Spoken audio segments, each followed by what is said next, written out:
Sonra hürmetli aboneçilerimiz. Yine bir işlerimizden birisi. Şimdi koyup turğularımızdı. Nexia'nın montajı da yaman ahvaldaydı. Kesimden ötüşleri. Ne kadar? Evet, elden gelişleri.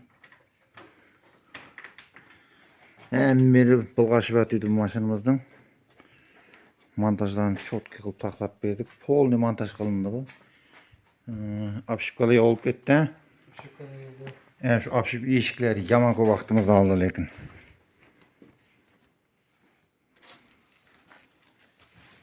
İyişikleri ko vaxtımızda aldı.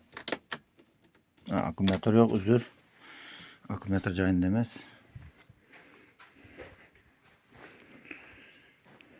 Onun artınғы montajları. 4 iyişikten polunu işlep, tazadan taş aldı. Nexia 2'nin montajını taşıp verdik buna. Rusya'dan kelgen zor sosteniyada montaj.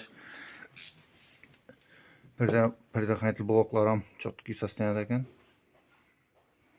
Hazır. Böylece boş alan etemiz. Biz kompüterlerim almıştı bu maşinimizde. Center zamok steklopodiyumluk hem aynı işletip verdik, çotki kılıp.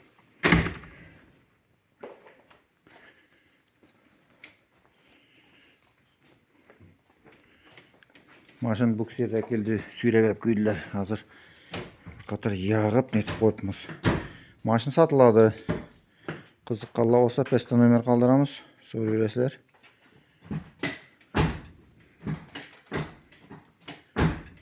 Xalınbek. Adaşmasam Xalınbekdən boş gerek şu Qılçoy zonanın maşını. Satamam deyatır. Yalan toşunu bilmeyim. Sırtından maşın sosteniyası yaman oxşamaydı.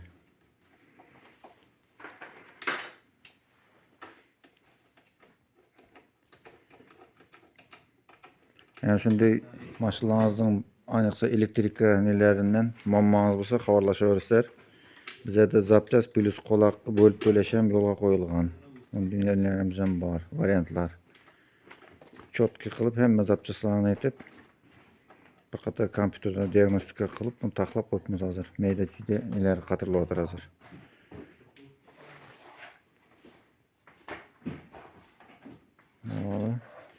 Ustaxanamızda kütüp qalamız.